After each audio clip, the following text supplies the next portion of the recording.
Welcome to another Dead End Hip Hop album review, sponsored by Zomba. Before we get into the review, make sure you go check out Zomba. It's a brand new platform. You get unlimited streaming for all of you new artists and podcasters. So if you have a show, if you had new music, any type of genre, make sure you go set up an account with them, because you can get your music out there to the world. You can also get it to influential people like ourselves, and we help curate playlists to get you out there. So make sure you go check out Zomba today. Go sign up and create an account.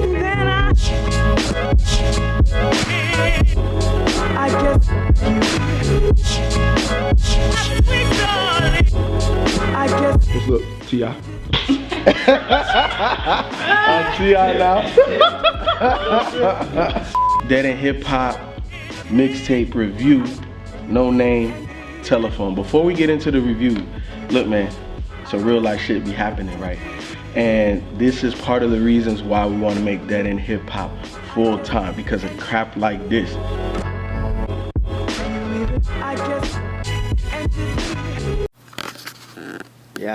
Yeah, this is some bullshit. Mike ain't here today. So, filling in is the beautiful Raquel. Thank you. Raquel Ravenel. I had to say it. Back to the review, featuring Rock. We're gonna do a little bit different. You know what I'm saying? We ain't got Mike, so we're gonna do a little bit different. When I heard this, I kind of thought some of the music that you make, and I was like, this is kind of the same lane. You know, so I didn't even know that you was gonna be on the review, so I think it's kind of dope. So how did you feel about the project? I really like it, actually. When he told me about it, I hadn't listened to it. Like, I've heard her on features, like Mike Jenkin, and then recently Jesse Boykins, which I love him. She was on his project. Bartholomew? Yeah, exactly. So I had already heard her, and I was already like, okay, like I would be interested to hear her music. So when I heard it, I was like, okay. And I heard she was like a poet as well too. So it works perfectly with her music, because it's like a soothing, smooth sound. And then her lyrics, like, I respect her as a woman because she speaks her truth. It's relatable to me, you know. So yeah, I was wondering, was it like, as you listen to it, I'm like, because I think me and Ken talked about, like, even though the music itself is dope, but we was like, well, some of it I can't really like understand because I'm not a female. So right. By you being on this review, definitely. I was interested to hear your perspective of like some of the stuff that she was talking about as a female growing up in well, I know you kind of grew up in a kind of country setting. Almost, yeah, like, South Carolina, Charleston. Growing up in Chicago, so I was just wondering like her perspective on certain summer things, and it seems like y'all like around that same age. So. Yeah, like a lot of even the features she had on there too were pretty dope. I like the one she had with Rory. Oh yeah, that was like real nostalgic. I love that. Yeah, because like growing up in Chicago, you know, I claim Miami, but like I was born in pretty much until I was in the 8th grade, I was in Chicago. So growing up, it really brought me back to Chicago, man. And just her overall. But that's anybody though, like, ooh, you about to get like anybody can relate to that. Yeah, anybody can, but me specifically, like, it just took me back, you know what I'm saying? It just took me back, man. And that's one of my favorites. And Rory, I love all of her features on here. They really complemented the overall project. Like, it didn't take away. Some of the singers, they were just slightly different, but it was just enough change for that song, for that particular with, track. Aaron Kane. Where's she from, B? I don't know where she's from. If you asking. Yeah, I don't know where she's from. I don't know nothing about these artists that's featuring here. No, we did talk about her, B. I don't remember. Yes, I was like, yo, you up on Aaron Kane? You were like, yeah, she's from Detroit. Yeah. Okay. Come on, man. I don't remember, man. Oh, lying ass. I think it was the second listen, because the first listen was just very surface level, walking around doing shit. And then the second listen, I was driving home from work, and I was like, damn, she kind of speaking about death and shit. Like right when they get the casket pretty casket. Yeah, the last track, and then Shadow Man. Shadow Man, and then Bye Bye Baby. But then when I kept listening more and more, because I'm like, there has to be like some more layers in here to pull apart. And I was like, I think it's about love and death, because you have 3 songs that talk about relationships, love, family love. Family, right. Yeah, and then you have, of course, the tracks that talk about death, which kind of closes the mixtape. And then when I was driving in, it was the Freedom Interlude. I was just about to say, I said, I think that What you talked about her? Go ahead. What you talked Yeah. about her grandmother and her mom? Is that? Well, no, well, she talked about her grandmother quite a bit throughout this project on Reality Check and her auntie, or how she was about to have better opportunities in the music, and then of course by her auntie fighting cancer. My aunt's fighting cancer right now too. So that's related. I've had an aunt die from cancer. But what was about? I think. No, you go. I think it was that change. I think that interlude was like the change of. It went from that death. Oh, you know what? I didn't think about it that way. Just think how it was set up. Because think before interlude, you had a lot of those introspective, the love songs, the reminiscent songs of Diddy Bop. She was reminiscent of like old time summers when the neighborhood was happy, and then All I Need. Yeah, and then it get to interlude, and it's kind of like that's when she got on that spoken word, like kind of like. Her poet. I don't know about and it was like she was kind of like scattering, like I don't know if this is gonna be about blah blah blah. Yeah, she's not supposed to Right. write. It's right after the Exactly. It's right after. And then I didn't even think about it that way. What I got from the interlude was what I think this whole thing kind of encompasses is that it's that interview with Nina Simone that she had with Peter Rodas, if I recall correctly. It was talking about what is freedom. And she was like, you tell me what freedom is. And then, so they were kind of going back and forth, and she was like, freedom is no fear. But if you listen to all of the songs on this project, it kind of deals with insecurities, love, death. There's religion scattered throughout here, talking about holier, halo, cancer, the abortion. Looking on Twitter, seeing people die. So it's dealing with all of these insecurities, these vulnerabilities that, that we have as adults growing up, or as teenagers, or as kids, period.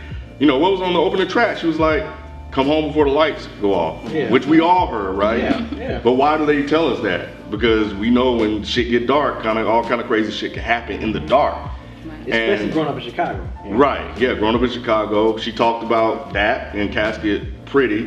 And then just, I think when you talk about also the intersectionality of being a woman, for one, so the gender inequality that she has to fight, being a black woman, so being a black woman that has to also deal with racial inequality, pro-choice, the abortion song, where she's talking about just personifying like abortion, and talking about the choices, and sometimes they give us presents before we're ready and stuff like that. Like if you take that song and think about, and then also think about the album cover too, right? The skull sitting on top of the head. So there's Bye Bye Baby, dealing with abortion, this, that, and the other. But then you also think about what happens if she does have the baby, and then you go back. So it's almost like, you can have a baby and then he can still die. So that fear, and that, so I'm thinking about Nina Simone, like, having no fear. I want to live life. I want to be free by having no fear, but you can't. Now imagine if you're gay. Imagine if you're trans. All of those things intersect, all those inequalities that you fight, growing up, just as who you are, as an individual. So that's when that hit me, I was like, oh shit. Maybe this is what this is about, because it's just like you said. It's like she's very open. She speaks her truth. That's what music is supposed to be about anyway, So, and I guess it's her way of overcoming fear, putting it out there. I thought Shadow Man was an interesting track because I think for me, what I got from that track was how she pictured herself going to her own funeral. All of them did. That's why I thought Shadow Man was really interesting, because even though it's very dark throughout this whole project, it's some very dark content, but it's very light as far as production. The production, like, damn, this is like the prettiest, ugliest, darkest song, Think about the album cover, the flowers in the corner. Skull. And I think that's what goes with that pretty, ugly type of vibe, because like I said, like you said, the production is so lighthearted and pretty, but the content is so dark and strong. So that Shadow Man is one of my favorite tracks, because I'm just like the way she spent that. And I think the best run for me was Diddy Bop, All I Need, and Reality Check. Those 3 right there, like back to back to back to back. It was perfect. Like that was so perfect, man. I was like, damn, I love the whole vibe. I love that cool jazzy that jazz fusion that she added to it with a little bit neo soul. Gave me that little Jill Scott spoken word type of. Yeah, it was definitely a feel good project. But if you listen to it, like like Ken said, like you said, it's just like damn, this shit is very like she talking about some real stuff, man. Like it's real. Like very open, very free. So that's one thing I do love about this project is, for one, the sound, and for two, how can you make an album so pretty and so damn dark and ugly at the same time? And she gave me that. We talked about this too. That Bahamadia vibe. Like her voice, man. This is like like if you know about Bahamadia back in the mid '90s, man. Like Bahamadia was. So it's not like so out there. Yeah. It's like it's still gripping. It's still yeah. Oh, that's perfect. That's a perfect way to say it. So yeah, I completely agree. But yeah, man, this project was 10 tracks, short. 33 minutes. 33 minutes. And 33 minutes of just dopeness, man. Dopeness. And not a skippable track on here. She kept my attention the whole way through the production. Like I said, the features was they blended in the track very well, man. Like it was refreshing. It was so refreshing. This whole wave of soulful, politically conscious type music from Chicago is more coming out. And like this project is in the embodiment of soul, and Chicago has always been soulful, but they had a run where it felt like, man, you just following trends. But now we're starting to hear some of these younger artists really. And she's young, she's 24. Yeah. You know what I'm saying? She's 24. Wow. So. Which this could be another trend. This Chance, Mick, emcee, Add to was been in the game for a minute. But what I like about her, even though she kind of fits in the vibe, like what I like about all of them, I should say, is like they do, like you said, they bring in a different approach to music. It's not that cheeky bang, bang, bang, bang. I put a hole in your motherfucking head. None of that fucking shit. You know what I'm saying? This is something different. Ken secretly listening to that. But they bring in something different. You know what I'm saying? And that's what I like. Whether or not I like a project or not, you know what I'm saying? Because you guys know I was, not really on acid rap, but I love the coloring book. I wasn't on the Waters, but I liked his second EP with Mick Jenkins. I like. Tripping Waters, though. Well, let me trip. It's art.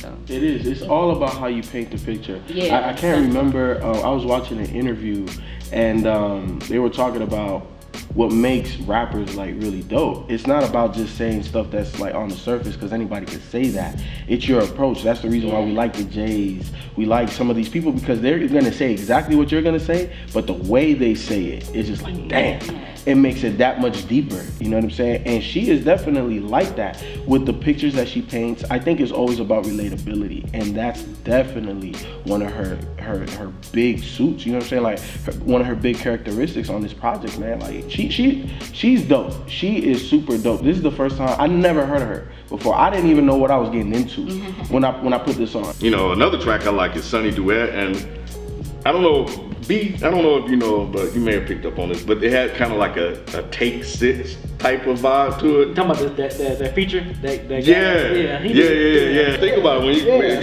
If you guys up on Take 6, you're not gonna get it. But if you know Take 6, they're a cappella gospel group. Yep. And some of the songs they do kind of follow that type of choppy. It sure does. Yeah. How she closed the album with not only that song, but how she just let it breathe. Right. And then it just kind of ended and faded off into the background. It's almost like she was taking a bow. You know what I'm saying? Like the act is over, the play is over. Like I said, that same song is a song where she kind of talks about going to her own funeral. So it was just like that's like the final, like you said, goodbye to death scene or whatever, and it goes off, which was perfect. Yeah, the ass was perfect. And what about the complexities that's also in that track and this album itself, and him saying play Metro Boomin at my funeral? Yeah. Metro Boomin is typically associated with, that harder Atlanta trap, and this is on some jazzy, soulful, like real shit. Yep. And he was like, nah, when I go out, play Metro Boomin at my funeral. It's almost like signifying, yo, see me out in a blaze of glory. Yeah. Yep. If you watching, I don't know how you can, at least for me, obviously I didn't know that you had other projects out. Listening to Ken, how many? This is being touted as the official one. Release, right? Like her coming out party. If this is your official coming out party, I don't know how you could have stepped any better. I'm definitely looking forward to your own projects, and now I'm gonna be looking harder for your name. Now you have a voice in my head that I'm going to remember. I really, really messed with this EP, and I love that it really forced me to kind of listen and pull out the different layers that are on this particular project. And I like there's a sense of depth to you as an artist. Like, you're not out here just writing surface shit. Like, you really want people to like listen and pay attention to what you're doing. I'm really interested in looking forward to what you're going to do from here, because I think with your style, the music, I think the future's bright. I like that you were very open and honest, and that you tackled a lot of things that you were dealing with, and people got a chance. What we talk about all the time, who are you? And we got a chance to really get an insight on who is Noname Gypsy. And we saw that she is an individual that is living and that has to deal with the complexities of life as a whole. And you know, the whole thing is, man, we just gotta stick and support our women, man, especially our black women. And that's the other thing that I got from this as well. Just the toss of love and the decisions, and just, you know, we just gotta be supportive, man. And I think I'll just close with that. But yeah, great mixtape, and I thoroughly enjoyed it. Noname, if you're watching, way to kind of, I guess, show us your wounds, you know, your self wounds throughout this project. I can't say it, and I think I've always said this a lot too. Like, if this is my first time listening to you, this is your debut, I want to know who you are. And you definitely, from, you know, struggling with smoking, your auntie having cancer, and your grandmother and stuff. I mean, just, you gave us you, and that's one thing I really appreciate. Not only on top of that, the music is dope. You're dope as an artist. And I think my first time listening to her was off Acid Rap when she was featured on there. But keep up the great work. You definitely have a new fan for me. For woman to woman and artist to artist, much respect. Simply put, just keep doing your thing.